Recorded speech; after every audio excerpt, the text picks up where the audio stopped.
like a way I navigate this personally is I try to see things as the relative and the absolute. So relative is the emotion, the experience, the seeing, the hearing. It is relative. I can put a good, a bad, I can put a connotation, I can put a emotion, a sign, I can change the perception. And then the absolute is the knowing. And it's kind of like the heart and the mind. The mind is relative and the heart is knowing. It's the absolute. Yeah. And so I like the way you put that. You know what I mean? Yeah, it's really good. Like this navigation of you see what is relative, what can be malleable, and then there's the knowing of love of. So it's a sense that we want to become familiar with because it's tough to put words to. Yeah, but it. I want to put like the word invincible out there. I know that's a very black and white word, but what I mean by invincible is in a knowing there is a sense of invincibility. And I'm not saying it on like a mortal, non-mortal level. What I mean is it's a absolute knowing. Yeah. That I've heard it said that way before, and that was very powerful to me because I was like, it resonated. It is. Yeah. It's an all-encompassing knowing. And that is, in a sense, an invincibility. And I thought that was a very cool way that somebody, I forgot who I heard say it that way, but I love that. But so again, I'm going to keep using this throughout the podcast because I can't help myself. But if you become familiar with that feeling, then the world is yours. So it's like the quote that was said in the Bible. It said, the meek shall inherit the earth. So when you actually break down the word meek, it means steadfast, which is focus, and to submit to something, or to let go, or to surrender.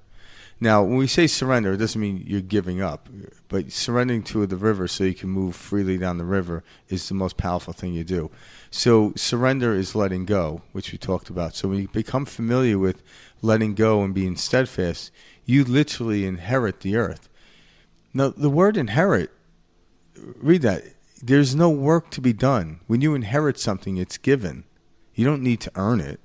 It's given.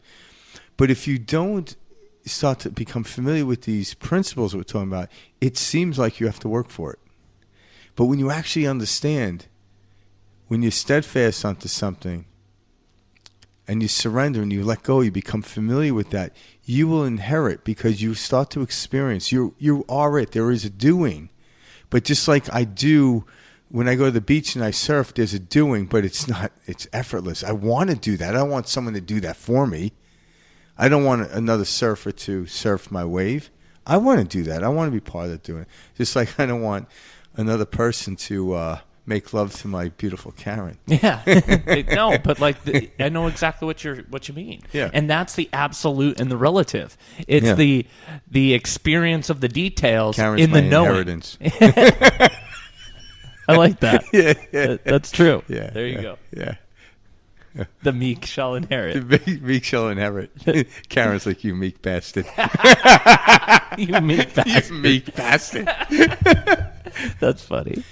And that's, and as we start to just play around and toy around with these concepts and become familiar with them, you start to look at it and like, when you put that in front of it, and like Mike brought up earlier between the connection that he was getting at with the connection in the heart and the mind.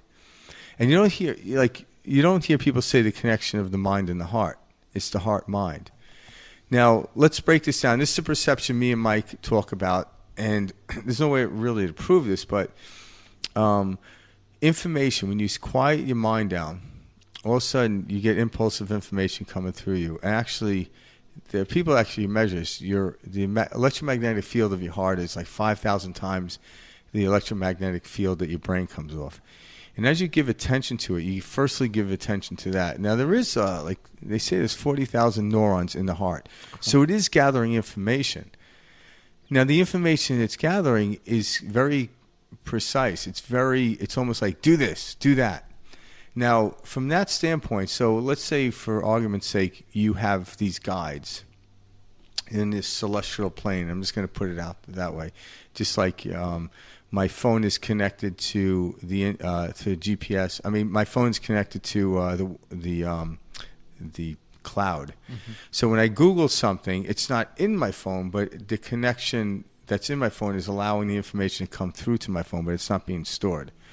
So when you look at the cloud as a multitude of different species or whatever helping you out, giving you information all the time.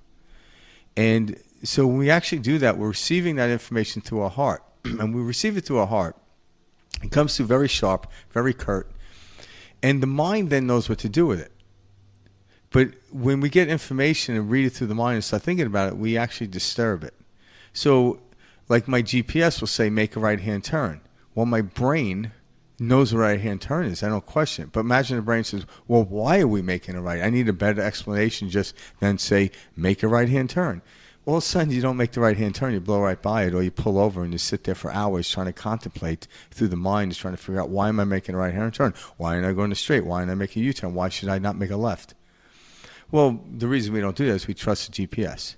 Well, your heart is that connective part, along with your pineal gland, how it connects in. But the heart actually will open up the energy field to trigger that, and then the mind knows how to function in the physical world. So it is the heart-mind connection. The more we focus on it, the more you actually open up the chambers of the heart, the bigger the electromagnetic field, the bigger the field, the more information is going to come in compact, and then it leads you along the way.